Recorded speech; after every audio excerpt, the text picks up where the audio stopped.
sexta charla. Ya hemos visto, bueno, hemos tenido la oportunidad de, ¿sí se acuerdan cuál es? El aborto, eutanasia, pornografía, ideología de género, que Juan Pablo, rector. Entonces hoy vamos a tener la oportunidad de tener la charla de educación sexual. Pues el doctor David, médico David, nos va a ayudar. Él nos ayudó con la pornografía porque él es psiquiatra. Y además de ser psiquiatra, pues por gracias a Dios tiene una maestría en salud sexual reproductiva. Entonces, bueno. Nada más nos planteamos qué punto.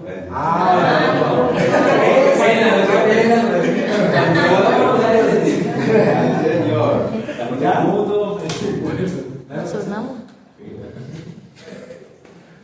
Bueno, vamos a empezar entonces con el plano de Dios, disponiéndonos, juntándonos, en nombre del Padre, del Hijo y del Espíritu Santo. Pedimos la presencia del Santo Espíritu para que esta noche sea Él que tome control, sea Él quien hable, quien disponga este lugar, nos disponga cada uno de nosotros, nuestro entendimiento, para que se haga la obra del Señor, que es formarnos y ayudar a la construcción de su reino. Gloria al Padre, al Hijo y al Espíritu Santo. Gloria al principio, ahora y siempre, por los siglos de los siglos. Amén. Gloria al Padre, al Hijo y al Espíritu Santo. Gloria al principio, ahora y siempre, por los siglos de los siglos. Amén. Gloria al Padre, al Hijo y al Espíritu Santo. Gloria al principio, ahora y siempre, por los siglos de los siglos. Amén. Por el Padre, el Hijo y el Espíritu Santo. Amén. Bueno, entonces, pues estamos en unas formaciones que tienen que ver con la defensa de nuestros principios en la vida pública. Y eso implica la defensa de la verdad. Hay diferentes temas que se han venido abordando. La noche de hoy vamos a tocar la educación sexual. Siempre partimos de una tesis, ¿cierto? Porque la idea es llenarnos de argumentos para defender esa tesis y finalmente llegar a unas conclusiones de acuerdo a la realidad, a los ataques que estamos viviendo de diferentes ideologías que nos desvían de esa verdad y por tanto con la tesis y los argumentos poder volver a centrarnos. Recuerde que la idea no es ganar un debate, no es tener la razón, sino presentar la verdad, ¿sí? Presentar la verdad, y si decimos de ganar algo, ganar el alma, ¿cierto? Para el Señor. Básicamente ese es siempre el objetivo, lo que nos debe convocar. Buenas noches. Entonces, en cuanto a educación sexual, la tesis que nos convoca esta noche es bastante larga, pero si ustedes miran, todo tiene un eje central. Entonces, vamos a leerla textualmente. La educación sexual para un menor de edad debería incluir los elementos que comprendan al ser humano según sus dimensiones, sus edades y sus fines, de forma que proteja la inocencia del niño, entienda bien a la persona y la oriente al amor. Este tipo de educación debe ser enseñada primariamente por los padres y únicamente bajo el principio de subsidiariedad, es decir, cuando no estén los padres, ¿sí?, por otras instituciones. En todo caso, siempre bajo la tutela de los padres. Y digamos que cuando no existen los padres existe una figura que se llama los cuidadores, ¿sí? Porque dice, bueno, pues no tienen padres, entonces el Estado es el que no, para eso hay unos cuidadores, seguramente es el abuelito, la abuelita, el tío, los hermanos, bueno, de acuerdo a la realidad de cada familia. Pero primero la familia como institución, ¿bien? Ese es básicamente el eje central. Si ustedes se dan cuenta, parte que la educación sexual debe ser, entonces, de acuerdo a una edad, a un contexto, ¿cierto?, y bajo la tutela primaria de los padres o cuidadores. ¿Bien? Hasta ahí.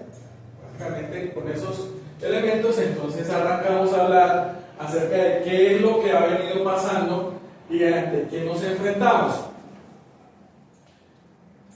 Este doctor, Joaquín de Irala, básicamente nos presenta que la educación sexual es necesaria porque es un elemento básico en la vida del ser humano, para toda persona, y tiene que ver con la identidad entre varón y mujer, con su forma de ser, con la forma en que se comunica con los demás y con el desarrollo y crecimiento durante la vida.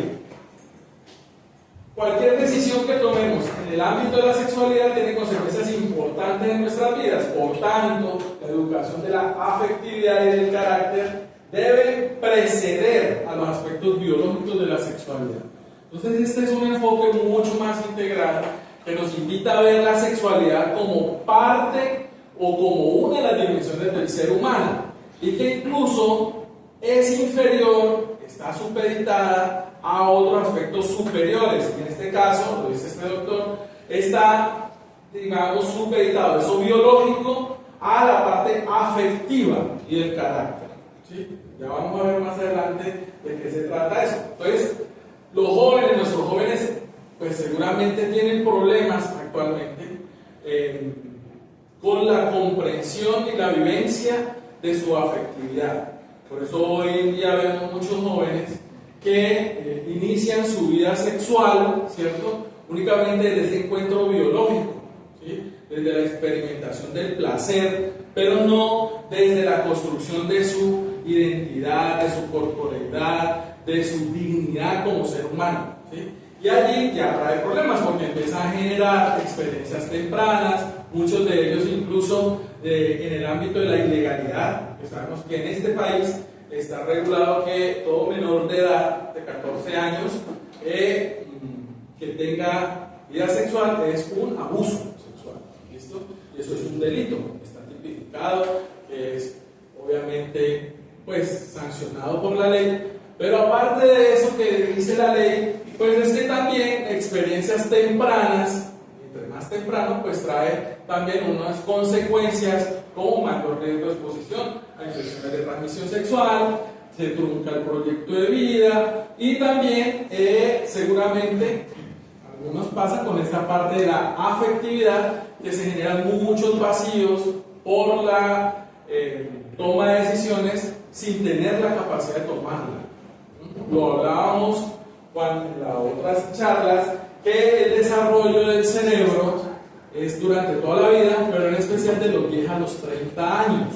De los 10 a los 30 años. Entonces hay un punto medio, y por eso se habla de la mayoría de edad, de los 18 años, ¿sí?, que se ha buscado como a partir de ese momento puede tomar decisiones. Pero si hablamos neurobiológicamente, se debería esperar incluso hasta los 30 años para tener capacidad de toma de decisiones. Porque el cerebro se desarrolla durante toda la vida, pero en especial de los 10 a los 30 años, y existen unos procesos que se llama la poda sináptica, que es, tenemos unas conexiones de las neuronas a nivel cerebral y esas conexiones se reorganizan. Esas podas son realmente a los 2, a los 3 años y una tercera y última cerca a los 14 años. Entonces, esas reorganizaciones, si se le incluyen temas que no están en el desarrollo de la persona, por ejemplo, como el tema del consumo de sustancias, como el tema de la pornografía, lo hablábamos en la pornografía, y ahora, como es el tema de las vivencias sexuales, pues seguramente el desarrollo no va a ser el esperado y se tiende más a tomar decisiones desacertadas, equivocadas, ¿sí?, porque no se está todavía en la capacidad de esta toma de decisiones. Entonces existe una urgente necesidad de educación sexual. Digamos que no se debate si se debe dar o no se debe dar educación sexual, ¿sí? Eso es una necesidad que está. Ahora, ¿qué tipo de educación sexual es la que tenemos?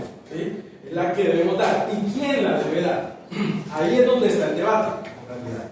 Y el debate lo han llevado las ideologías, ¿sí?, para que sea desde la libertad, ¿sí?, libertad que termina en libertinaje, en realidad, ¿sí? Y si vemos el desarrollo nuevamente, uno de los autores, por ejemplo, Piaget, dice que el desarrollo del niño y el adolescente tiene que ver con las edades, o sea, no a todas las edades tenemos las mismas capacidades, ¿sí? De hecho, en los primeros años el niño está enfocado en lo sensoriomotor, ¿sí? Está experimentando lo sensorial, ¿sí? Entonces allí cualquier cosa que se diga de un proceso complejo no lo va a entender, no lo va a comprender, ¿sí? Después de lo sensoriomotor venimos con las operaciones. Seguramente pues va teniendo la capacidad de tomar elementos ya un poco más abstractos, ¿sí? Entonces vienen las operaciones básicas, suma, resta, y eso le va dando capacidad para ir viendo e interactuando un poco más con el mundo externo y su mundo interno, lo va haciendo más armónico. Y luego ya vienen seguramente unas operaciones un poco más concretas y por último unas operaciones mucho más complejas, lógicas, y viene la capacidad de toma de decisiones cuando ya se ha transcurrido durante ese desarrollo el niño y el adolescente. Entonces, todo está pegado: el neurodesarrollo, seguramente el desarrollo biológico, pero también el desarrollo afectivo. Y de ahí surge la capacidad y la estructuración de lo que se llama la personalidad. Bien, tenemos una personalidad que tiene dos componentes: el temperamento, que está dado por la herencia, dado por los padres, ¿sí? Por aquello que, pues, uy, es parecido al papá, parecido a la mamá, mire cómo habla, mire cómo reacciona, esos son puros los gestos de la mamá, ¿sí? Pero durante la vida va interactuando, va teniendo experiencias y va forjando algo que se llama el carácter, ¿sí? Entonces alguien dice, uy, ese es de mal carácter, ¿sí? Cuando lo ves de mal genio y que no se lo sabe controlar. En realidad no es que tenga sí, exactamente, porque en realidad no es capaz de controlar su temperamento, ¿sí? Que es finalmente el que se expresa, porque si tuviera buen carácter, pues tú pudiera controlarlo, ¿bien? Y eso da, la suma del temperamento y el carácter, pues da una personalidad, unos rasgos de personalidad que en la medida de que se adapte y que no le genere conflicto para su vivencia y para la relación con los demás, pues es una personalidad acorde, armónica. O si ya genera conflicto, se vuelven unos rasgos acentuados o incluso trastornos de personalidad, que ya ahí empieza a generar problemas. Doc, ¿nos puede explicar, por favor, la diferencia entre temperamento y carácter? Sí, temperamento es lo biológico, lo heredado, y el carácter es lo que se va formando durante la vida, ¿sí? Lo ideal que es que el carácter sea el que moldea el temperamento. Como que yo tenga lo impulsivo, tienda a ser impulsivo, por ejemplo, pues el carácter lleva a que yo pienso en unas consecuencias y por tanto lo que controlo. Dice que hay que aprender a tener carácter. Exacto.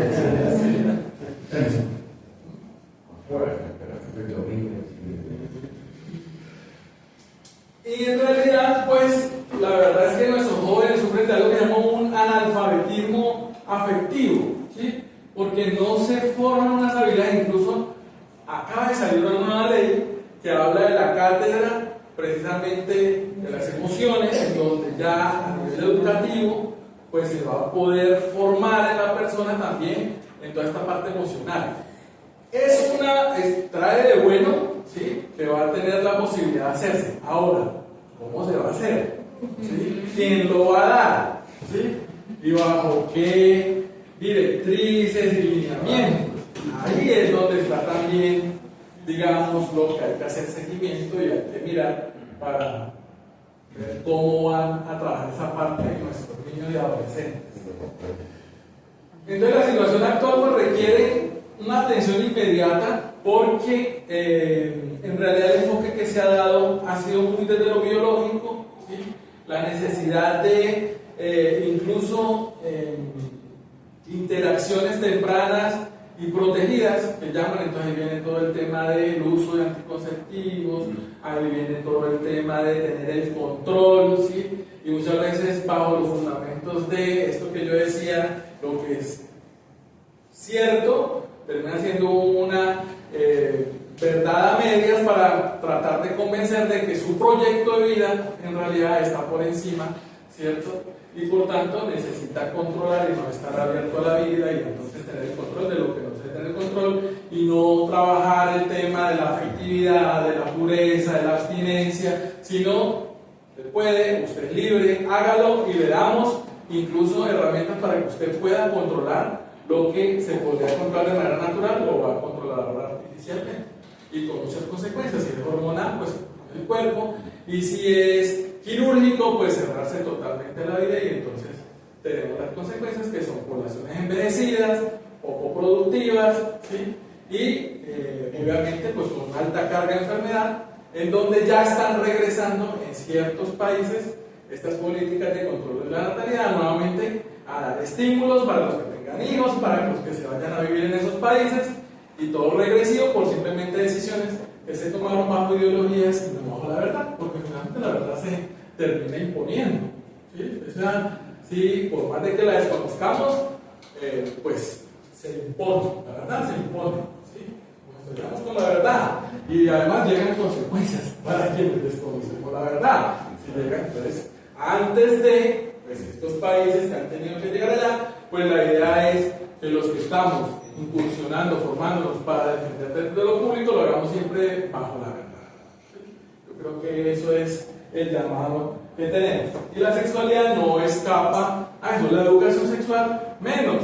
Y mucho más cuando hablamos de niños y jóvenes, porque recuerden en la tesis, lo que queremos defender es que los niños, no en todas las edades, están en capacidad de manejar todos los contenidos.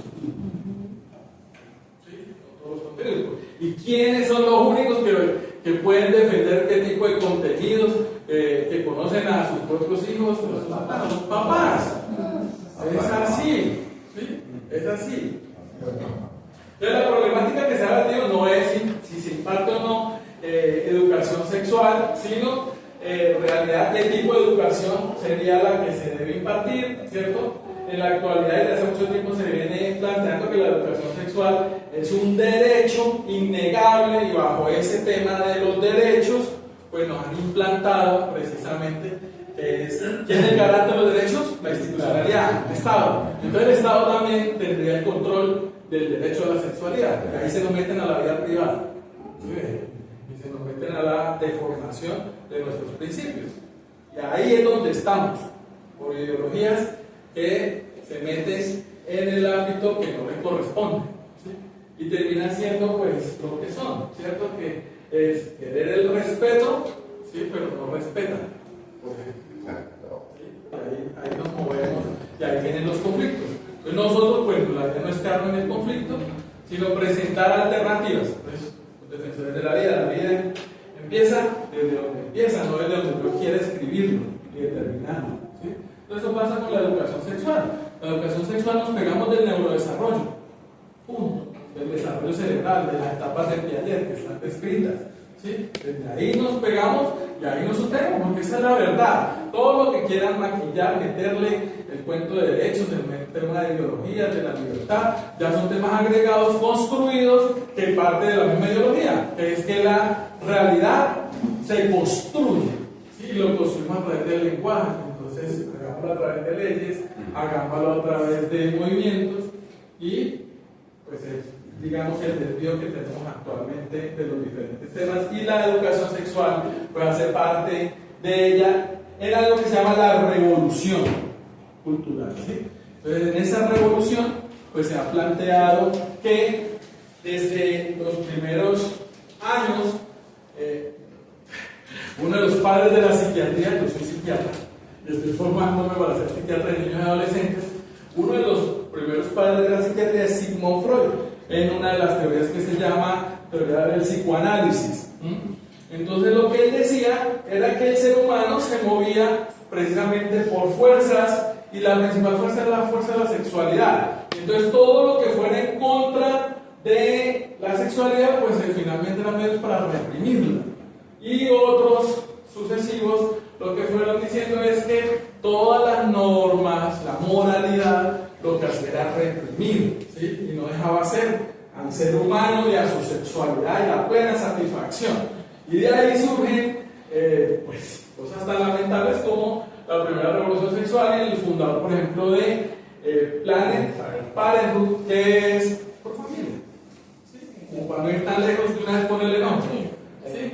Por familia. Entonces, anticonceptivos libres, cirugías gratis, incluidas interrupciones, ¿no? Voluntarias del embarazo, que ya también lo hemos hablado. Interrumpir es algo que se puede continuar y en realidad eso nunca se puede continuar. Se acabó y se mató a alguien y se acabó. ¿Sí? Entonces no es interrupción voluntaria del embarazo, y no es un aborto, ¿sí? Y como lo dijo el Santo Padre, es un asesinato.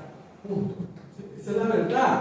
Doloroso por experiencias personales y todo, pero lo personal no puede tapar una verdad universal.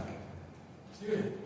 Nadie desconoce el dolor y la experiencia de cada uno, ¿sí? Y no estamos en contra de las personas, ¿sí? Por eso aquí no se trata de ganar un debate, ¿sí? Pero es de poner la verdad sobre la mesa. Y si nos tratan de ocultar, volvemos y lo sacamos, ¿sí? Que creo que es uno de los grandes avances que tenemos con quienes nos están representando hoy en día en Colombia. Esa lucecita ya en el Congreso, ¿sí? Y han sido luchas que el Señor ha permitido ganarlas y visibilizarlo, pero han traído consecuencias también. O sea, la lucha es permanente.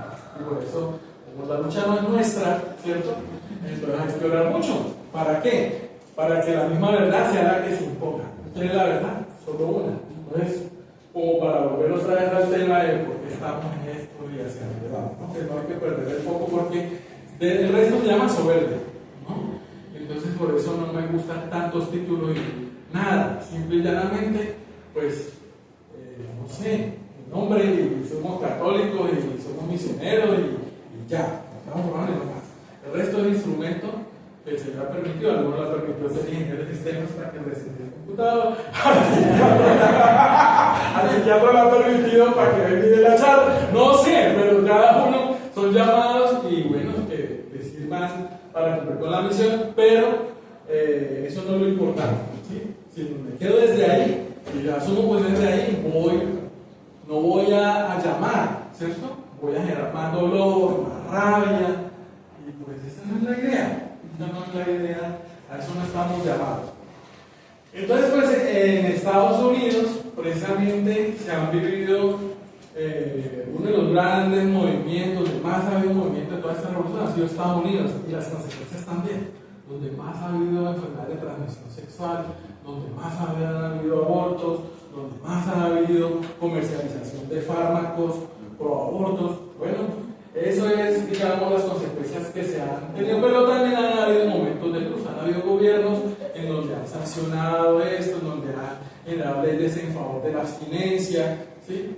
Y actualmente, pues, hay incluso un giro en defensa de la verdad desde la misma institucionalidad. Entonces, pues, digamos, son luces que el Señor permite en su momento, pero también permite pasar por crisis, como seguramente no vamos pasando en nuestro momento, pero siempre en la voluntad de Dios. ¿Sí? Y nosotros la idea es que entre más dura sea la batalla, pues más nos formemos, y por eso, digamos que en buena hora, Unión Familia y acá, con el apoyo de las personas que han estado cercanas, pues la idea es seguirnos formando e incluso replicando, ya no solo en EIPA, sino llegar pues a otras zonas del departamento de Huila y a otras zonas del país, porque pues para eso estamos, para formarnos y para sacar a la luz la verdad. Entonces, pues digamos que la educación sexual como está planteada en el momento genera una doble moral, porque por un lado, digamos, con el caso de las mujeres hablan de una libertad sexual, ¿cierto?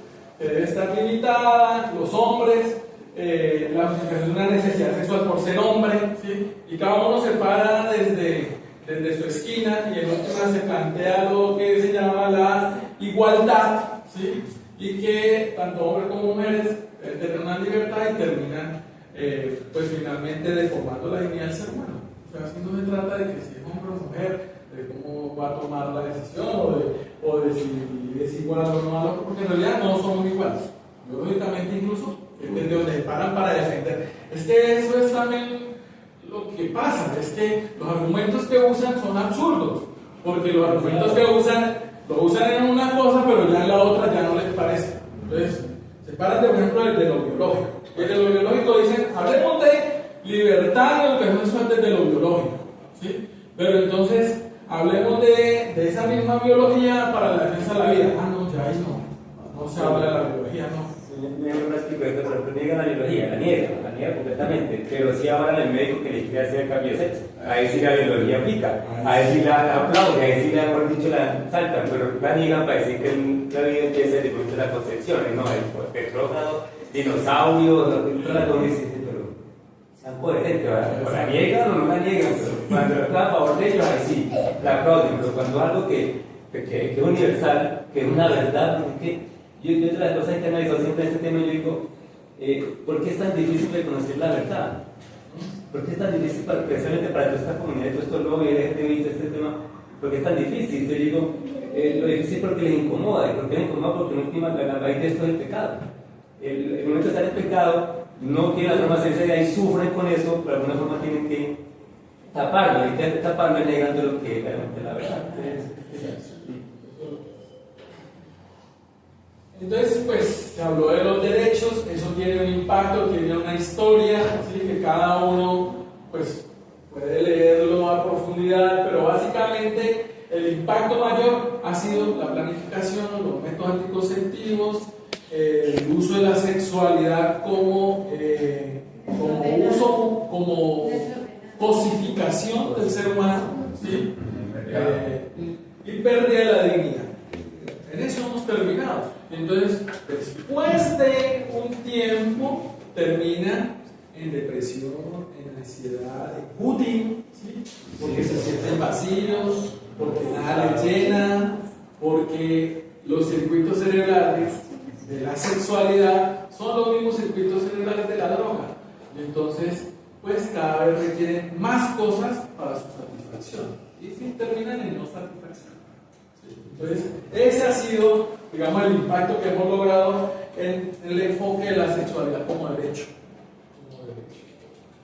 Y entonces, todo el tema de la revolución sexual, que, como les digo, digamos, por interés, podrían cada uno leer los autores, leer las teorías, pero todo termina en, incluso, que ya no es necesario la monogamia, sino la poligamia, en el cambio de sexo, no me identifico, ahora no me identifico ni con nada, ¿sí? El hombre que quiere identificar con no, ahora con nada o con todo. Sí, o con todo. O con todo. Hoy me siento así, mañana me siento diferente, depende de cómo esté el día, hoy me siento mujer, mañana me siento hombre, hoy quiero estar con una porque está con una. Exacto. Sí, pérdida total de la dignidad, pérdida total. ¿Sí? Y entonces, ¿cuál es la solución? Más educación sexual, afirmando la libertad y promoviendo el sexo seguro. Esa es la tesis de la ideología. No la tesis de la verdad. ¿Sí? Más educación sexual, afirmando la libertad y promoviendo el sexo seguro. Sin importar la edad. ¿Sí? Ahí no hablan del desarrollo de la edad, ahí no hablan de la dignidad, ahí no hablan de la afectividad, ahí no hablan de las dimensiones del ser humano, que en realidad, pues muchas, una de esas es la sexualidad, pero son muchas más, ¿sí? Ahí no se habla de eso, ¿sí? Y nos dan una falsa seguridad. La falsa seguridad, entonces, son los métodos anticonceptivos. Entonces, pues se aprobaron, existieron cambios sociales y culturales, se normalizaron las relaciones prematrimoniales, ¿sí? Entonces todo lo que era valores, principios, moralidad se convirtió en retrógrado, e incluso en violatorio de derechos, y muchos están hoy privados de la libertad por defender la verdad. O sea que lo que nos espera, pues, es eso, ¿sí? Defender la verdad implica asumir las consecuencias también. No solamente trae consecuencias la mentira, la ideologización, ¿no? Defender la verdad no tiene consecuencias. Lo que pasa es que cada uno mira sus motivaciones, ¿cierto? Hacia dónde le apunta estas consecuencias y hasta dónde está dispuesto a asumir esas consecuencias. Y pues tenemos eso, tenemos inicio de relación sexual por fuera del matrimonio y por tanto simplemente en búsqueda del placer. Aumento de nacimientos fuera del matrimonio, ¿sí? Niños abandonados, niños maltratados, ¿ya? Porque se convirtieron en un estorbo para el proyecto de vida. ¿Sí? Y entonces, o abortan, o los tienen, pero los tienen en unas condiciones también de maltrato, de violencia, de abandono. Aumento de las enfermedades de transmisión sexual, pero Muy bien, continuamos avanzando promoviendo el sexo seguro, ¿sí? En contra de la verdad. Y el impacto global es el sexo seguro, aún utilizando métodos anticonceptivos, incluido el condón, 99% de seguridad, ese 1% ha aumentado, ¿sí? Las infecciones de transmisión sexual, se disparó el SIDA, que es el VIH, el virus de la inmunodeficiencia humana, que es el SIDA, síndrome de inmunodeficiencia adquirida, es decir, no nació con eso, lo adquirió, ¿por qué? Por malas decisiones, ¿sí? Por promover el sexo seguro. Y bueno, todas las políticas están en torno, y esto se llegó a tal nivel que incluso se premiaba, y se premia aún, ¿sí? Países, dentro de países, departamentos, ciudades, que se acojan a estas políticas, pues entonces les dan más plata para financiar esos programas, más plata para sostener lo que ellos han creado. ¿Sí? Sencillo, si yo promuevo la abstinencia, seguramente pues me voy a equivocar menos, voy a tener menos enfermedades de transmisión sexual, tendré lo correcto infecciones de transmisión sexual. Y por tanto, pues no necesito esa plata que me ofrecen. ¿Sí ve? Pero han generado una dependencia de esas políticas ideologizadas para pues seguir logrando lo que tienen dentro de su ruta, porque tienen una ruta, o sea, eso no es al azar, hay unos financiadores, ¿sí? De esas políticas. Entonces, ¿cómo debería ser la educación sexual para un menor de edad? Esa es la pregunta, ese es el problema, ¿sí? Está bien, estamos de acuerdo, se necesita educación sexual, eso no se opone, ¿sí? Sino nos oponemos es cómo debería ser. Entonces, de acuerdo a ese árbol de problemas, en donde existe una educación deficiente, en donde hay una hipersexualización, en donde el concepto de amor está relativizado, más bien diría yo también hasta cosificado, ¿sí? En donde existe una fuerte influencia de ideología y hay un aumento de esa inmadurez afectiva en torno a la educación deficiente. Entonces, ¿cómo debería ser la respuesta a esa educación? Bueno, y a su vez, pues necesitamos argumentos legales para podernos plantear ese problema. ¿Qué elementos debería incluir la educación sexual? Pues aquellos que comprendan al ser humano en sus dimensiones, edades y fines. ¿Sí ven? Eso es muy importante. Dimensiones, edades y fines. Y debe ser una educación que proteja, por tanto, si es con edades, la inocencia, ¿sí? Que entienda bien a la persona, que tiene múltiples dimensiones y que oriente al amor. El fin es el amor. El fin no es el placer. Porque si es el placer, terminamos en lo que tenemos actualmente, en la cosificación de la mujer y del hombre. No, porque ustedes no. Hoy en día incluso nos toca cuidar más a los niños. Hoy en día nos toca cuidar más a los niños que a las niñas. La verdad ha sido eso. Entonces, tener claro eso. Dimensiones, por tanto, que entienda a la persona, ¿cierto? Edades, que por tanto defienda la inocencia. No se está en capacidad de tomar decisiones en ciertas edades, ¿no? Para procesar ciertos estímulos, ciertos contenidos, ¿sí? ¿No? Porque llegaron aquí a decir que educación sexual era proyectar videos masturbándose, videos con los métodos anticonceptivos, videos, no lo podían procesar uno, ¿cierto? Que ya está en bachillerato y ya en primaria está. Las prácticas, ¿no? Por ejemplo, en Europa la práctica era niños de octavo poniendo un preservativo con la boca un banano, cosas así, instituciones europeas, uno decía, pero octavo, séptimo, o sea, las prácticas. Aberraciones. La clase sexual, esa es la clase sexual. Eso, y por ejemplo la pedofilia viene de ahí también, no la libertad. ¿Y cuál es el problema que un señor de 60 años tenga relaciones con un niño de 8 años? ¿Cuál es el problema? ¿Sí? Si el niño dice y le pregunta, ¿usted quiere? Sí, yo quiero. ¿Cuál es el concepto que tiene el niño? Cuando a veces, por ejemplo, si hablamos, le pregunta a un niño de qué opina de la muerte, ¿sí? No, que está en un viaje y se puede volver a la muerte. Sí, se puede volver a la muerte.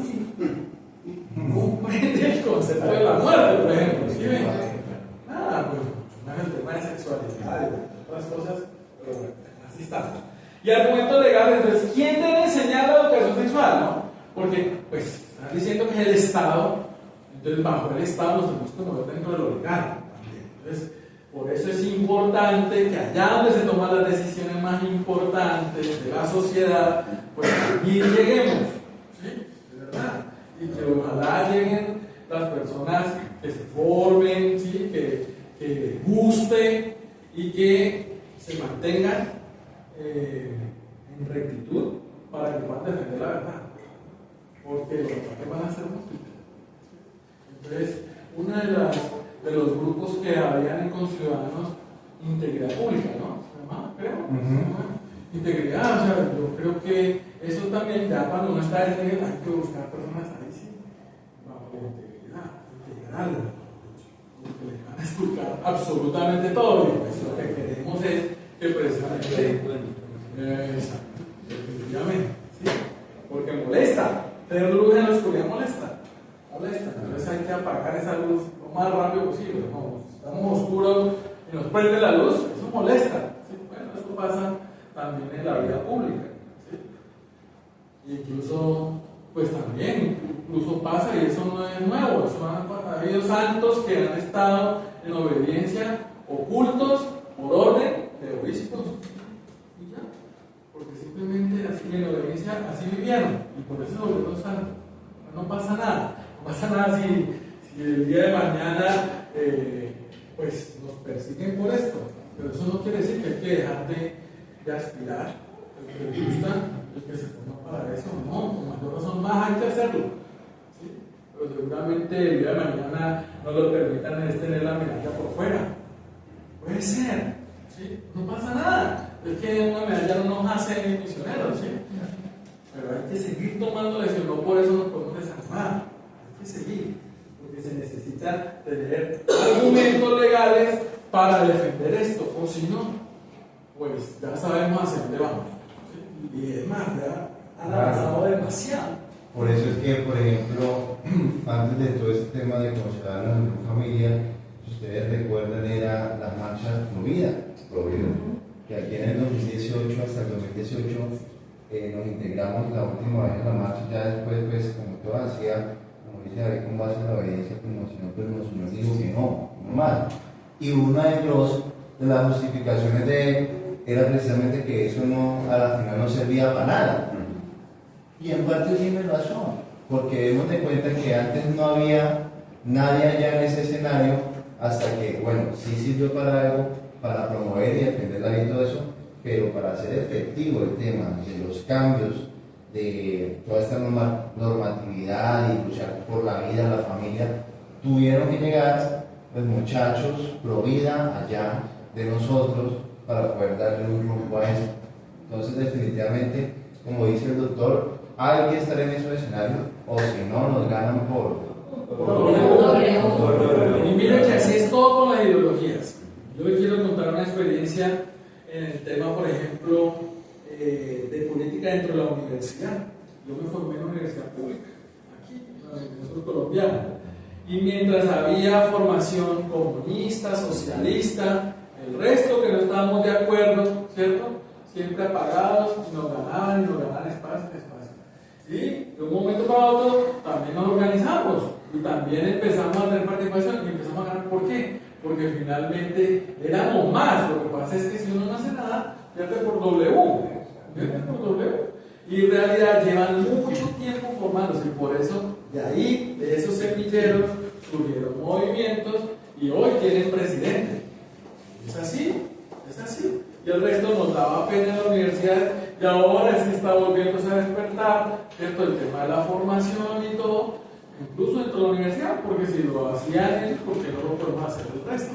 Mientras nos ideologizaban, mientras nos paraban, nos hacían los paros y todo, unos poquitos terminábamos afectados todos. Nos han vendido de que ser de universidad pública es ser de izquierda. Y no la mayoría, algunos, pero no la mayoría. Bueno, entonces que viene el argumento, digamos que hay varios argumentos, pero aquí, como para no hacerlo tan extenso, se ha tratado siempre de lograr ciertos argumentos muy específicos. El argumento El primero es el antropológico, y es que aquellos que quieren hablar de educación sexual, pues debe incluir desde lo antropológico, es que el ser humano tiene unas edades, tiene unas dimensiones y tiene unos fines. ¿Ya? Y entonces, si se incluyen todas las dimensiones, estamos hablando de la persona, muy bien. Ese tipo de educación sexual es acorde con el argumento antropológico. Y ahí no tenemos ningún problema. Si es en el fin del amor, ¿sí? También tiene que ver con el argumento antropológico. Y si es de las diferentes edades, también tiene que ver con el argumento antropológico. Entonces, no tenemos ningún problema de incluir dentro de ese argumento lo biológico. ¿Sí? No tenemos ningún problema, porque incluso lo biológico nos defiende. Y es que biológicamente, no en todas las edades se puede tomar decisiones, y las mismas decisiones. No se puede procesar de la misma manera, no se puede pensar de la misma manera, porque no se tiene la capacidad. Entonces, no nos ponemos en el argumento biológico, pero entendiéndolo solamente como una de las partes de una de las dimensiones del ser humano, porque el ser humano es mucho más que lo sexual desde lo biológico. ¿Sí? Porque el ser humano también es, por ejemplo, la dimensión afectiva. El ser humano también es la dimensión de la espiritualidad. El ser humano también es la dimensión ética, de los valores, principios y normas. ¿Sí ven? Entonces, ahí es donde tenemos que conjugar todos esos elementos. Y finalmente, por tanto, una educación sexual que respete esto también incluye la opción de la castidad. ¿Sí ven? No necesariamente la práctica deliberada y libertina. No, seguramente esa es una opción, pero si yo educo bien, educo las otras opciones también. Y se mantiene la opción de la castidad. Y si se hace balances, entonces finalmente vamos a tener más argumentos y la persona va a poder definir la castidad. Porque obviamente si una decisión en torno a la castidad, a la abstinencia, ¿cierto? A darme el tiempo para tomar decisiones más acertadas, pues me voy a exponer menos y por tanto no voy a necesitar los anticonceptivos. Entonces, pero eso es pasito a pasito, ¿sí? Lo que pasa es que me estoy adelantando, pero la idea es esa. La idea es que finalmente veamos al ser humano en su integridad, ¿sí? En sus diferentes dimensiones. Y entonces, ¿qué es eso de los años de inocencia? Se reconoce como el tiempo comprendido entre los 5 años y la pubertad. ¿Sí? Y lo que le decía, en realidad no se está todavía en capacidad de tomar decisiones. Lo que pasa es que legalmente nos han hablado de los 14 años, ¿sí? Pero cerebralmente no es así. Ahora, si nos hablan de mayoría de edad, vamos hasta los 18 años. Pero en realidad es que no bastó con eso, sino que se inventaron el tema de los 14 años. Entonces, a partir de los 14 años se entendió como que ya puede. Y lo que uno observa que llega a la consulta, ¿sí? Es la época más loca. Si su pensamiento no. Nada que hacer. ¿Cómo va a tomar la decisión de esa Nada que hacer. No, pero si es que ya la niña desde los 10 años, un abuso, vamos, ¿qué pasó? ¿Dónde estuvo? No, es que estos muchachos de hoy en día, No, pero es que como es lo que ya han aprendido. No sé si el doctor conoce la historia que pasó en Medellín, donde me la contó en un momento. Y se reunió una familia muy grande, una familia muy grande, en la finca, tío, hermanos, primos, muchos primitos. Y estaban ahí con los adultos tomando su whisky, hablando de que cuando llegó una niñita de 8 añitos y sangrando, las plantas sangrando. Entonces el papá pues tuvo un shock, ¿qué pasó? Y empezó a investigar, y ahorita que los primitos estaban jugando, que la primita que más resistiera con los niños, las que más niñas resistieran. Y la niña, pero uno duro eso, pero más duro el pensamiento como estaba de la niña. La niña lloraba, no porque estaba sangrando, lloraba porque era la que había perdido y ya estaba con 8 primos. Y lloraba porque había perdido papá y le decía, papá, mira que perdí. O sea, uno de papá no es que una vez le dice una cosa, yo y la niña, el sentimiento de era que había perdido, o sea, ¿cómo realmente tenía que ser como lo habían ya perturbado? Para que ella estuviera tan preocupada por haber perdido y más no por saber que a los 8 años no tienen ni el desarrollo cerebral ni el desarrollo físico, nada para poder hacer una situación de esta. Eso me Medellín pasó y yo cuando escuché esto, yo dije, no, y ahorita señor, está muy difícil. Bien difícil. Entonces, lo que decía del desarrollo psicosexual, de los intereses, del desarrollo cognitivo, si uno mira todo en su integridad, pues en esa época los niños deberían estar pensando en jugar, ¿cierto? En divertirse, en explorar, en relacionarse, ¿sí? Y eso seguramente antes era más protegido. La norma que decían, los niños juegan con los niños, las niñas con las niñas. No, estaba pendiente. Y estaban presentes. Sí. Todo con todo. Bueno, los niños, o sea, en el pueblo había comprado. Y a los otros les decían, ¿podría jugar con eso? Y se lo había dicho que se fuera escondido. Sí, porque ya Claro, los niños siempre no. los muchachos ya empezaron a molestar. Es con la intención de prevenir precisamente cualquier tipo de violencia sexual hacia los niños, porque incluso esa es una forma de violencia. La educación sexual en tiempos que no corresponden, con contenidos que no corresponden, con personas que no corresponden, es una forma de violencia. Están violentando a nuestros niños. ¿Sí? Pues es que allá no hemos llegado y allá no se ha escrito y se ha establecido como tal. ¿Sí? Pero hasta allá tenemos que llegar. Esa es una forma de violencia hacia nuestros niños. Entonces, ¿cómo se protegen? Los padres los educan en la modestia, en la reserva frente a personas extrañas, en el respeto a su propio cuerpo. ¿Sí? Esos principios que se han perdido, hacia allá es que debemos ir, es formarlos en la virtud y en el sentido común, que es el menos común de los sentidos. Totalmente. El menos. El menos Menos común. común. Sí. Ya se perdió. ¿Para qué? Para aprender a controlar los impulsos, a tener dominio y a pararse finalmente en su dignidad e ir tomando decisiones primero acompañados y luego sí, ¿cierto? De manera individual, autónoma. ¿Sí? Si uno le dice al bebé, seguramente, vístase, pues el bebé no se va a vestir. No tengo que vestir. ¿Sí? Eso pasa con la educación sexual a un niño de 3, 5, 8 años. No está para eso, no comprende. Es un juego más para él. Y terminan en adolescencias como esas. Es un juego más. Porque en el juego es que está haciendo los sexomotor, está haciendo la operación concreta y no ha llegado todavía ya a las operaciones formales, lógicas, a que, por ejemplo, tiene unas consecuencias. Por lo menos va a asumir las consecuencias. No se está nada de eso. Los 8 años, Los traumas de todo esto. Y los primeros aprendizajes son bajo la imitación, los padres. Ahí está también la clave, que se trabaje mucho en la familia, en la unión de la familia, el rol de los padres, de donde el niño, varoncito, hombre, aprende a ser hombre y a actitudes masculinas. Papá, ¿sí? Y del respeto que su papá le da a su mamá, y cómo trate a las mujeres, y cómo se trate a sí mismo. ¿Sí? De dónde la niña va a aprender la feminidad, ¿sí? De su mamá, ¿sí? Y de cómo se respete a su mamá y cómo respete a su papá y al resto de los hombres.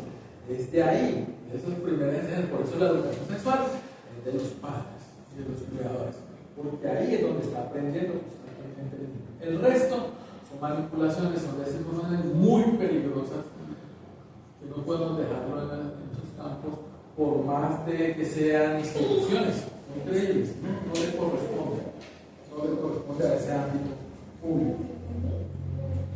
Ya en la pubertad, desde luego, vienen unos temas mucho más conflictivos, el tema hormonal, el tema de estar tomando decisiones por sí mismo, estar midiendo límites, estar midiendo el pulso a su papá, a su mamá, qué puedo hacer, qué no puedo hacer, y en esa lucha meterle el tema de la sexualidad, pues hay muchos riesgos. Lo que pasa es que en esa edad no se pueden medir los riesgos, porque se cree que puede con todo, que no es vulnerable a nada, Por tanto, hay mayor riesgo. Los unos porque están en edad del juego y todo lo toman como juego.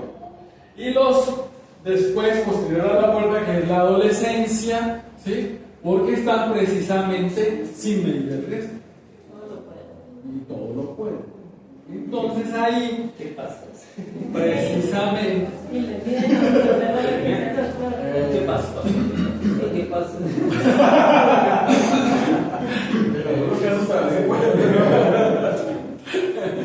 sí, toca acompañar, ¿sí?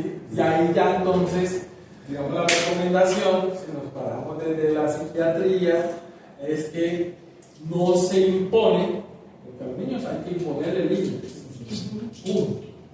¿Ya?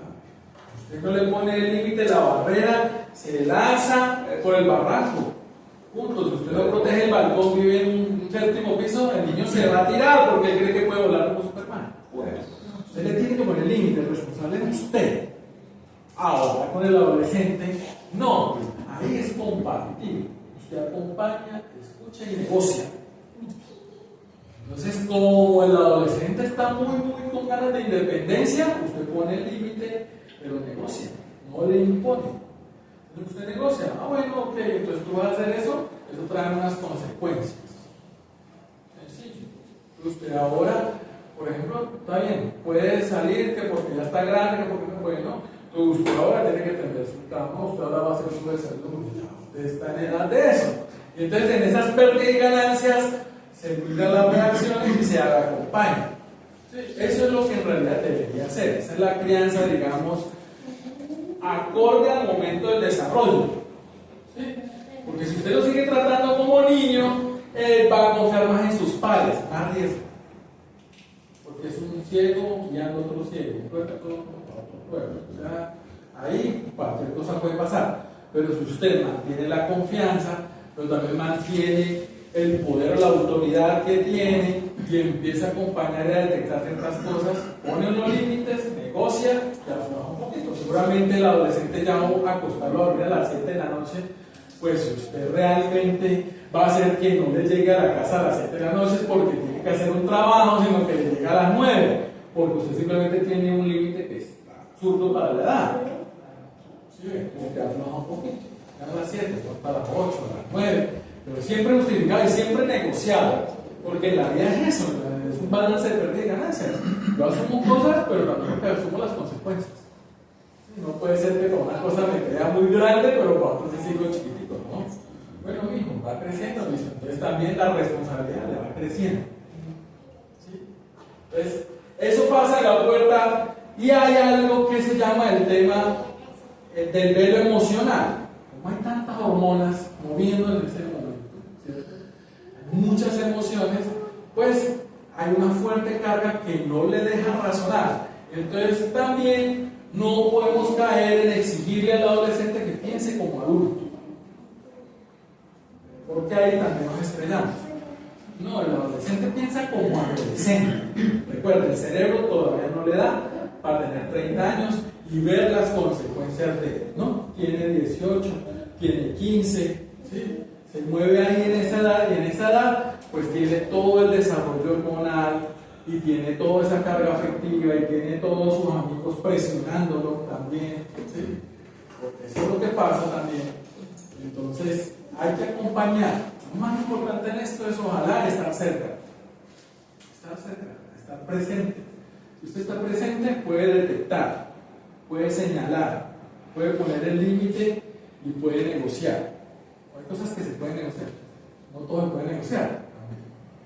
A mí me toca pararnos a veces, ¿sí? Sobre todo cuando ya está muy larga la piola, la cabulla ya es más difícil, por eso debe ser progresivo, Y entonces en la adolescencia, algo que impacta mucho, pues como puedo con todo, es mi proyecto de vida. Entonces, si usted se ancla desde el proyecto de vida, y por eso se trabaja mucho en proyecto de vida, si lo hacen desde la ideologización, también lo podemos hacer desde la verdad. Si usted trabaja el proyecto de vida desde la verdad, de esto de las consecuencias de las decisiones que está tomando, que, por ejemplo, meterle alcohol, conducir, Ya hay unas estadísticas que de accidentes, de pérdidas de miembros inferiores, de que va a quedar incapacitado, postrado en una cama, ¿sí? Pues obviamente con eso, con esa verdad, el adolescente está explorando, y si usted se la muestra, pues va a ser una forma de meterlo en su proyecto de vida. Pero si nunca se le habla de esto, lo va a hacer, porque su medio, sus padres lo van a presionar, y usted no le ha hablado del tema. ¿Sí? Entonces no podemos que nos ganen las culturas, tenemos que ganar en la casa, en el hogar. Y la educación sexual, entonces usted debe mostrar, ¿sí?, todos los peligros que tiene, por ejemplo, iniciar vida sexual a esa edad, infección de transmisión sexual, embarazos no planeados, no deseados, que es lo que nos meten con el tema, que los demás son embarazos, ¿sí? ¿Por qué? Por tener relaciones por fuera del matrimonio. El matrimonio debería ser antes de, porque es lo que nos da un proyecto de vida estable, seguro, ¿sí?, para mí y para mis hijos. Así, solamente así, pues, se puede presentar las otras dimensiones. ¿Cuáles son las objeciones? El amor es el amor. O sea, amémonos entre todos, esos son, ¿quién se opone al amor? ¿Sí? Pero, ¿cuál tipo de amor? ¿Sí ven? O sea, ¿de qué estamos hablando? ¿El amor como cosificar al otro? No, en realidad, allí hay muchas emociones, ahí es placer, hay otras cosas, pero ahí no hay amor. ¿Sí ven? Entonces hay que analizarlo, hay que decir la verdad, seguramente, que pues no pasa en la realidad, cuando nos hablan de ese amor desde la libertad y la defensa del amor para tomar cualquier tipo de decisión. Lo otro, la educación sexual como un derecho, pues ya lo hemos dicho, el riesgo que se tiene precisamente de que se termine sexualizando todo, porque es un derecho. Y al ser un derecho pertenece al ámbito de lo público, al ser un ámbito de lo público, es el Estado el que tiene que regularlo. Entonces perdimos el control como padres. La otra, la educación sexual no debe partir de información científica, sino del querer de cada persona. Ya, se relativizó la verdad. ¿Sí? Entonces no hay verdades absolutas, simplemente la verdad que a mí me conviene, como yo la creo, como yo la construyo para mis intereses. No, sí hay verdades. Y la verdad es que el desarrollo no da para eso, y ya lo que hemos hablado. Este tipo de educación provoca que la educación sea subjetiva y no se apega al contexto nacional, regional, local o incluso global. ¿No? En realidad es que el Estado pues no es objetivo, el Estado tiene sus intereses. ¿Cuáles intereses? Que haya menos niños, menos tengo que pagar, menos gasto. ¿Sí ven? O sea, ahí hay unos intereses. En realidad, lo que está haciendo el Estado es controlando la natalidad. No le interesa a usted como persona, no le interesa a usted como individuo, no le interesa para nada. Está moviéndose en otros temas económicos, políticos, ¿sí ven? Pero en realidad el Estado tiene sus intereses, ¿bien? No es objetivo, no se mueve bajo la verdad, no, construye su propia realidad, de acuerdo a su plan de desarrollo, a sus intereses, a lo que le va a meter plata, a lo que quiera lograr de metas. Y finalmente, pues reiterar el tema de por qué primariamente son los padres y cuidadores, digamos, los que tienen esa responsabilidad de asumir la educación sexual de los menores de edad, y solamente en caso de que no existan, ¿cierto? Entonces sí, por ser niños, menores de edad y todo, pues deberían de tener la tutela de instituciones. ¿Sí? Ese es nuestro papel. Los niños originalmente aprenden de eso, de sus cuidadores, de sus padres. Y esa es la primera escuela, el primer colegio, es el hogar. Eso no lo podemos ceder. Y si lo cedemos, pues terminamos en lo que estamos actualmente. Por tanto, estamos llamando no tanto a la carrera, sino también a esto, a defender la familia, a cuidar y custodiar nuestras familias. A eso estamos, porque de ahí es que, por ejemplo, nuestros hijos van a querer tener o no hijos. No quieren tener perros, gatos. ¿Por qué? Pues que la vida que yo tuve, yo no quiero eso para mis hijos. Unos días de dolor, ¿por qué? Una familia destruida, desintegrada, de maltrato.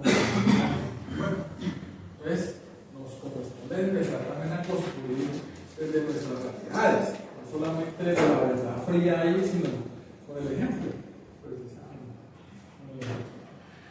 Entonces, pues hay, digamos, objeciones. Una vez en la introducción de los padres, la educación sexual que se brinda en los colegios genera una falta de información, ¿sí? Incide directamente en las cifras de abuso sexual, violencia sexual, reproductiva, violencia a la orientación sexual, identidad y o expresión de género, infección de transmisión sexual en menor de edad.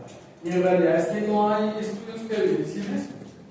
No hay estudios que evidencien eso. No, evidencia lo contrario.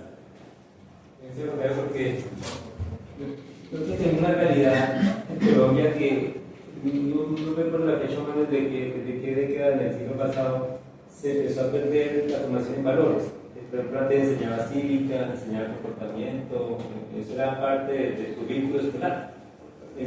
Cuando reaccionaron la educación con una mañana o una tarde, pues había que quitar esas materias, pero no las quitaron, quitaron cívica, comportamiento, como modales, todo eso se quitó. Y de ahí empezaron a ser las consecuencias. Entonces, que los hijos que tenemos hoy en día en los colegios son producto de los padres que ya no tienen esa educación. Y yo estuve en un colegio, por ejemplo, trabajando, y dos niños en el grado octavo intentaron violar a una compañerita en España, intentaron violarla.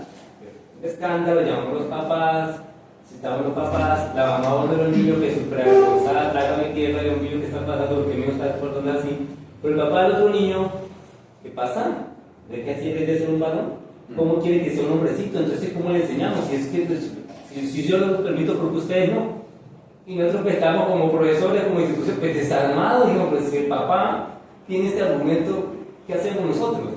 Y más con los derechos del padre, los derechos de los niños, digo, no, pues para la psicología, aquí puede ser psicólogo con usted, porque realmente como profesor no podemos. Entonces, el problema social también es grandísimo. Y papás que piensan de la manera, y son los que están educando a esos niños, ¿qué hacen? Afortunadamente ya está cambiando otra dinámica. Papá consciente de que hay un problema, lo que ya ahora estamos formados y estamos formando niños, y decimos, bueno, esto no puede seguir pasando así. Pero en la actualidad es un problema grande para solucionar. Sí, mucho. Por ejemplo, que día en la clínica tuvimos un caso que una niña que transgresó las normas. Entonces generó un trastorno en la conducta, está hospitalizada por eso. Hay una norma en la clínica que no se puede ingresar maquillaje. No se puede ingresar maquillaje. Sorpresa, queja de la mamá porque le estaban violando el libre desarrollo de la personalidad. Ay, padre, qué Entonces, ¿qué tratamiento hay ahí para luego poder lograr que la niña respete las normas y la misma mamá es una transgresora de norma en algo tan sencillo? Tan sencillo, tan sencillo. Sencillo, Imagínense. sí, de un maquillaje. Bueno, entonces, así es lo del papá. Si el papá llega diciendo eso, Como dicen, lo desarmó. No, que quedamos nosotros. O hay mamás que apenas las niñas tienen su primera regla, su ciclo menstrual, Inmediatamente luego ponen le la ponen pila. a la Mamá. aplicar una IPS y eso, me dicen, Dios mío, 13 años. Y yo, no, es que yo tengo de una vez ya PIP, ya, para que le pongan en la pila. Y ya, me evito que tenga embarazo, pero no le va a evitar infecciones de transmisión. Un problema psicológico Que se como mujer, ¿no? Objeto de clase. bueno, el hecho de que los padres puedan recibir información sobre educación sexual que se les da a sus hijos o negar la asistencia de ellos a las clases va en contra del principio de progresividad y la prohibición de regresividad de los derechos humanos. O sea, los padres no pueden meterse en eso porque eso corresponde a la escuela. Porque si no, usted está impidiendo que el niño progrese. En realidad, tampoco eso es cierto, porque no implica permitir que todo se dé y más lo que está de moda. Eso no. ¿Sí? Eso seguramente hace parte de otra ideología, que es la ideología progresista. ¿Sí? A mí hace 2 años se pasó conmigo en el colegio, me pusieron a hacer un trabajo de cultura de paz, así se llama la asignatura. Y eran unas cartillas chilenas de toda ideología de género, la libertad de sexual, todo. Y yo, pues mi hijo no tenía celular en ese momento, y yo revisé, yo siempre reviso, ¿no? Yo qué, bueno, ¿qué es esto? Metí, me revisé todo, sí, todo. Y yo de nada ahí pregunté, ¿y esto qué tiene que ver con cultura de paz? Y claro, los otros chinos allá diciendo lo mismo. Uy, su mamá que lo que escribió, que mi hija al mediodía estaba como muy cómodo, bravo, porque le habían hecho bullying allá. Entonces yo dije, bueno, tranquilo. Se programó una reunión extraordinaria, porque pues yo sí puse allá la cosa, ¿no? Yo le dije, no, es que la encargada de darle educación sexual a mi hijo soy yo, y yo sé que en qué momento le tengo que hablar y qué no. Entonces, el boom de los papás, ¿no? El papá de mucha mente abierta y otros que no tanto. Y eso fue terrible. Menos mal a mi papá Martínez en su momento me dijo, sobre el tal decreto está tal que usted solo lo puede sacar de esa hora de clase y él no la puede tomar. Y gracias a Dios, en esa revolución que se hizo, tomaron la decisión del colegio muy sensatamente de que no se iba a volver a tomar ese tema. Ya, o sea, ahí murió. Ya no más, no volvieron a dejarles, digamos, sí, esas tipos de materias, ni cartillas, ni nada de eso. Y yo le decía, pero si ni siquiera de aquí en Colombia, chilena la cartilla, ¿por qué? No. Entonces se toma esa decisión, pero entonces uno como papá también tiene que formarse, así como lo estamos haciendo, formarse, y si no saben, también indagar. Gracias a Dios estamos en una comunidad que afortunadamente siempre no sabe cómo le puede ayudar. Gracias a Dios. Chile, que es la Europa Latina. Chile, que es la Europa Latina. Yo quedé aterrada en una castilla, yo. Sí, yo le compartí material. Otra objeción que nos presentan es que la intromisión de los padres va en contra del derecho a la educación sexual de los niños. Y en realidad no, porque nosotros se lo vamos a dar. Lo que pasa es que no queremos ese tipo de formación. Pero se lo da. Pero se le va a dar y se le está dando. ¿Sí? No es cierta esa objeción. La otra, que ni el Estado ni los colegios están subordinados a la voluntad de los padres. Bueno, pues lo que dice incluso la Declaración Universal de los Derechos Humanos, dice que toda persona tiene derecho a la educación y asimismo señala que tendrá que los padres el derecho preferente. Ahí es lo que estamos diciendo. Ellos mismos se contradicen. Sí, ellos mismos argumentan el tema de derechos, incluso el tema de derechos le da el derecho preferente a los padres. Entonces, tenemos no solamente el deber, sino el reconocimiento también por parte de la Declaración Universal de Derechos Humanos, que son los padres que tienen derecho preferente. O sea que, aún parándonos en el tema de los derechos, nosotros tenemos la prioridad, primariamente, tenemos la responsabilidad de la educación sexual de nuestros seres. Y ya existen otros argumentos, ¿sí? Satélites, están pegados, objeciones y todo, pero en últimas, este es, digamos, lo que debemos recordar para argumentar y defender nuestra tesis. Y es el enfoque debe ser de la persona, pues con múltiples dimensiones, que hay un fin, que el fin es el amor, que pues se debe defender la inocencia, es decir, que está bajo el desarrollo de los niños y no a toda edad deben ser expuestos a todo tipo de contenido. Y por último, que la tutela de esa formación está en los padres. Muchas gracias.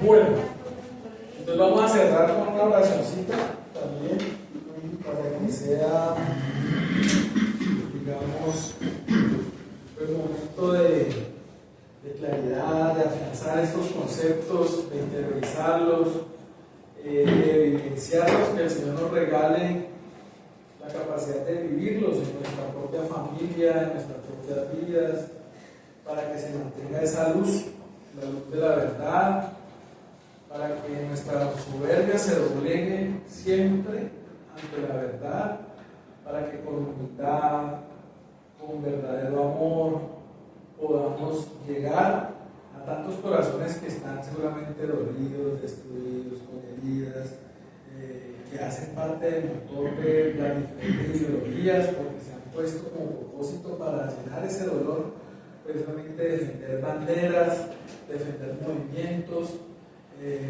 y que están en últimas causando muchísimo dolor, muchísimo daño en nuestra sociedad, en nuestros niños, la inocencia de nuestros niños, para pedir por ellos, para que pueda exhortarles entendimiento, pueda sanarles sus heridas y, por qué no, la gracia de la conversión. Gloria al Padre, al Hijo y al Espíritu Santo. Como era en el principio, ahora y siempre, por los siglos de los siglos. Amén.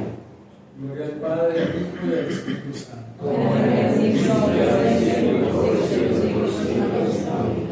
Gloria al Padre, al Hijo y al Espíritu Santo. Como era en el principio, ahora y siempre, por los siglos de los siglos. Amén. Y pidémosle a nuestra mamá que sea ella quien, bajo su manto, nos acompañe, nos proteja como madre de todas las virtudes, nos regale precisamente esta serie de virtudes que hemos mencionado, pero en especial la virtud de la inocencia, de la pureza, para entender, comprender a nuestros hijos, acompañarlos de acuerdo a sus edades, a su desarrollo, a sus realidades, también a sus temores, miedos, fracasos, éxitos, para que nosotros podamos ser precisamente muestra de ese amor maternal a cada uno de ellos y el amor filial, el amor de nuestro Padre, precisamente en cada uno de ellos. Dios te salve María.